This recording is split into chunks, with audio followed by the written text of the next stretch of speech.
assembleia, reunião, presidida ou sancionada pelo Papa, para deliberar sobre questões de fé, costumes, doutrina ou disciplina eclesiástica. E os principais concílios que ocorreram são: primeiro, Concílio de Nicéia, em 325, primeiro Concílio de Constantinopla, em 381, primeiro Concílio de Éfeso, em 431, primeiro Concílio de Calcedônia, em 451, segundo Concílio de Constantinopla, em 553, terceiro Concílio de Constantinopla, em 680, e o segundo Concílio de Nicéia, em 787. Então agora a gente vai entender um pouquinho o que é isso. Primeiro que eu quero abordar esse tema: a amarga controvérsia ariana e o Concílio de Nicéia. A disputa começou lá no ano 320, em Alexandria, com uma discórdia entre Ário e seu bispo, Alexandre, sobre a divindade de Cristo. Eles não entravam num acordo sobre isso. Para Alexandre, o Filho era eterno e da mesma substância do Pai, e era incriado. Ário era presbítero da igreja chamada Balcal em Antioquia, na Síria, e ele afirmava que o Filho tinha princípio e, portanto, não era eterno, mas Deus é eterno. Então ele cria que Jesus não era, mas que Deus era. Além disso, o Filho não tinha a mesma substância ou a essência do Pai. Ele via Cristo não como sendo Deus, nem completamente homem.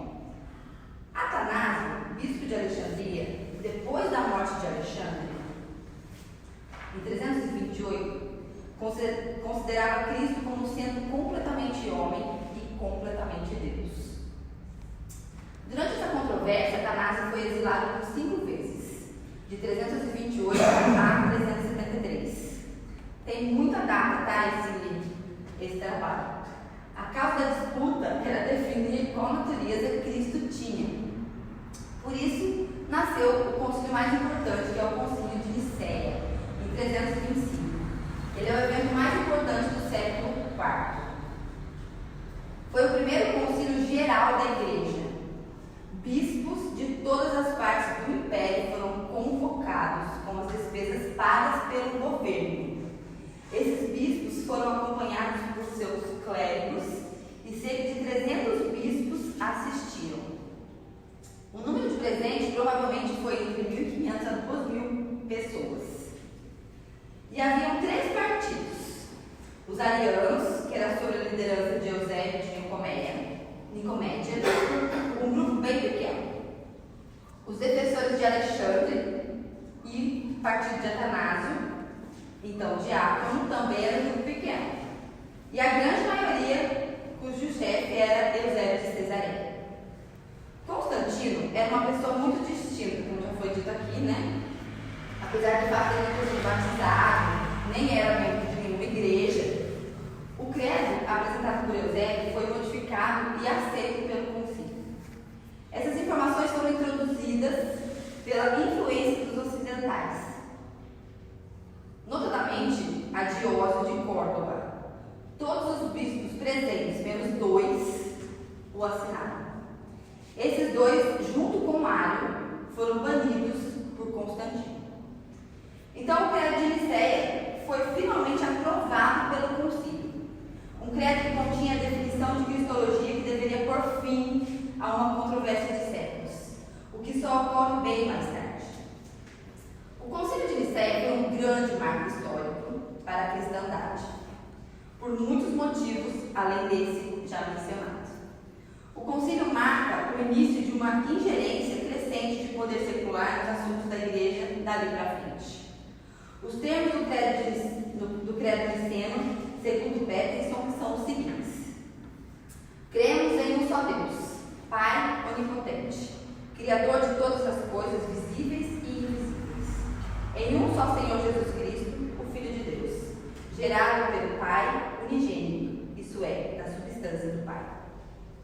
Deus de Deus, luz de luz, Deus verdadeiro, gerado, não feito, de uma só substância com o Pai, pelo qual foram feitas todas as coisas. as que estão no céu e as que estão na terra, o qual por nós, homens, e por nossa salvação, desceu, encarnou, e se fez homem, e sofreu, e ressuscitou no terceiro dia, depois subiu ao céu, e novamente deve vir julgar os vivos e os mortos, e no Espírito Santo. Então, esse crédito foi adotado em 325, e as paixões pagãs e as fraquezas dos homens que rodeavam esse concílio são extinguidos. Mas a fé na deidade de Cristo tem permanecido. E enquanto essa fé viver, o concílio de Nicéia será lembrado com reverência e gratidão. Para Walker, que estava reunido em Nicéia em maio de 325, esse concílio permanece na tradição cristã como o mais importante da história da Igreja. Podemos ainda afirmar que a importância desse concílio impacta até hoje os nossos dias. Aí teve uma carta do Sínodo de Nicéia, que era da condenação diária. Eu achei bem importante citar para vocês, para que vocês pudessem entender. Então, essa carta do Sínodo de Nicéia narra e justifica o motivo da condenação diária. Destacamos a ênfase na afirmação de blasfêmia e impiedade diária. Beckson apresenta a carta. Então, a carta foi essa: a Igreja de Alexandria, pela graça de Deus, santa e grande, e aos amados irmãos espalhados pelo Egito e Pentápolis, enviam saudações do Senhor aos bispos reunidos em Nicéia, constituindo um santo e grande sínodo, já que pela graça divina o sínodo se constitui em Nicéia, reunindo os bispos de diversas províncias e cidades. Pareceu-nos necessário, por muitos motivos, enviar-vos uma carta para que tomeis conhecimento do que foi examinado e debatido, e do que foi decidido e decretado. Examinou-se de início perante Constantino, nosso soberano e amado de Deus, a impiedade e irregularidade diária e de seus discípulos.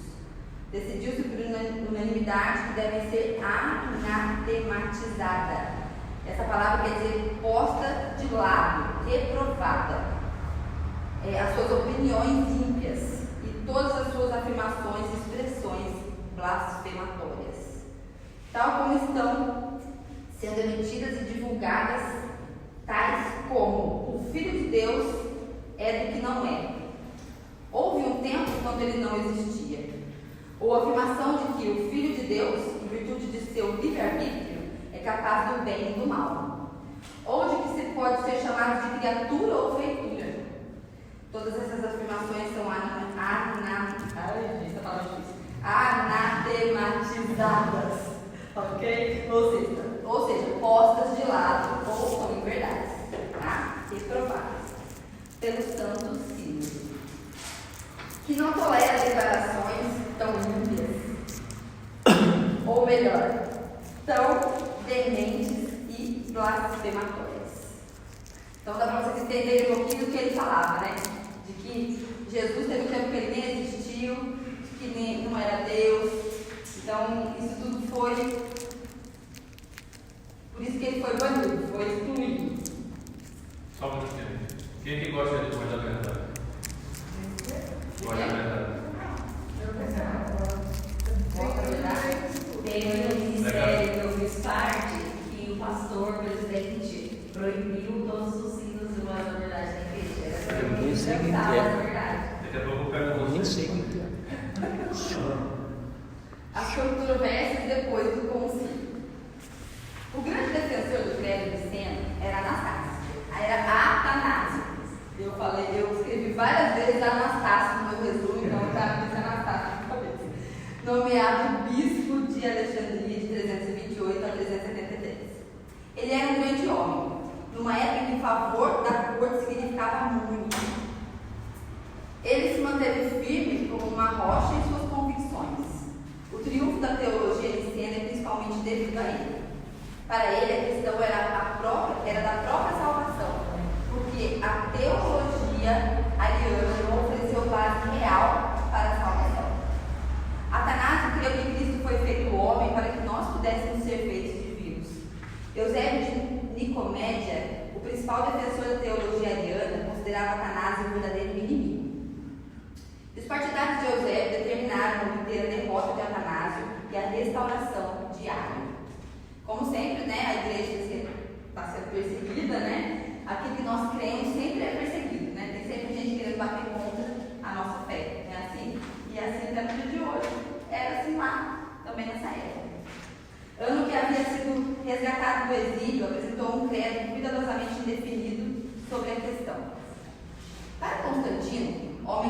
conhecimento teológico, isso significava, da parte de Ario, uma disposição de fazer as pazes, a paz.